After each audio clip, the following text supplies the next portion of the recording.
Jadi bukan hanya harapan kita saja, tapi harapan Allah. Karena harapan Allah itu wa ma khalaqtul jinna wal insa illa liya'budun. Gitu. Semua kita bisa niatkan untuk ibadah, tapi tidak perlu juga caranya yang salah.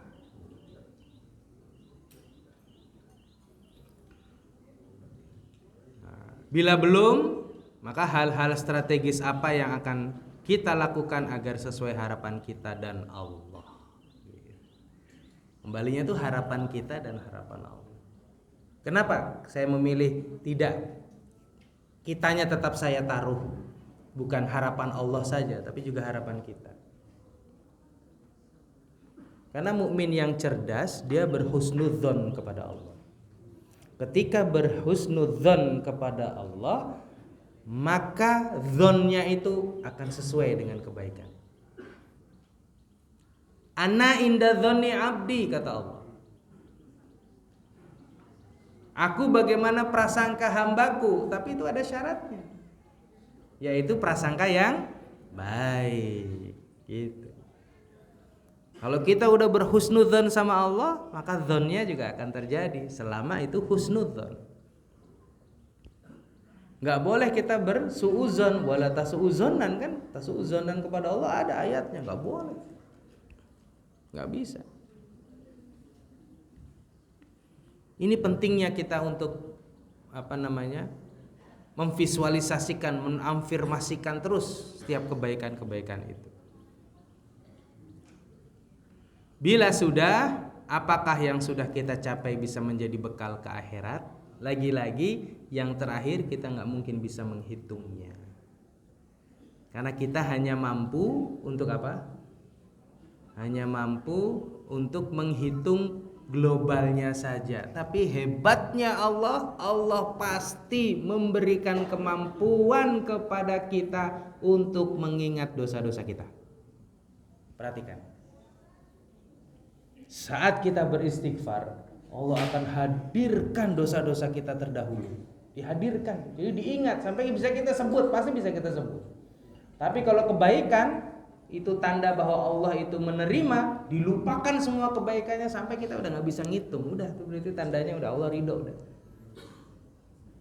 Gitu. Kalau kita udah nggak bisa ngitung, apalagi, oh udah dah, oh insya Allah nih Allah ridho. Tapi kalau kita beristighfar, Allah kasih itu. Iya ya, dulu pernah A, pernah B, pernah C, ya Allah pasti dihadirkan itu. Nah, itu cara Allah. Kebaikan baru berniat sudah dicatat, keburukan berniat belum dicatat. Maka pilihannya lakukan kebaikan.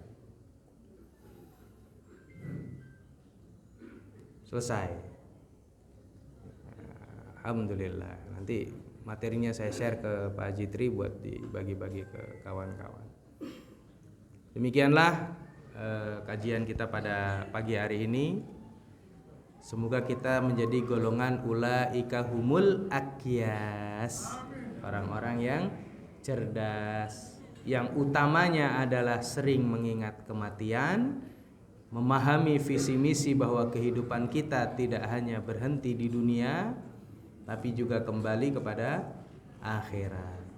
Pandai memilih amalan-amalan dari jenis, waktu, fadilah, yang kemudian kita bisa mengoptimalisasikan kuantum amal dan spektrum amal kita, sehingga sedikit yang kita lakukan dampaknya sangat besar. Bagaimana jika kemudian banyak, itu juga akan semakin besar.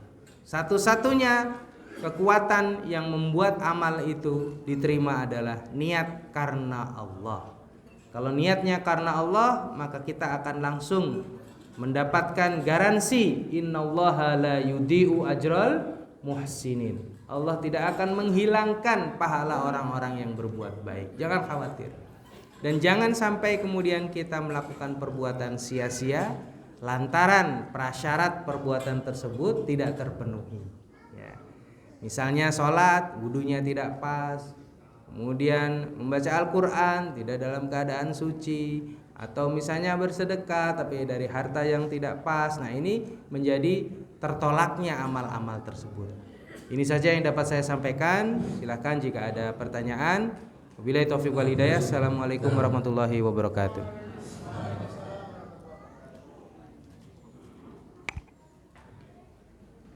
Sebelum ada pertanyaan, saya akan ada komentar sedikit.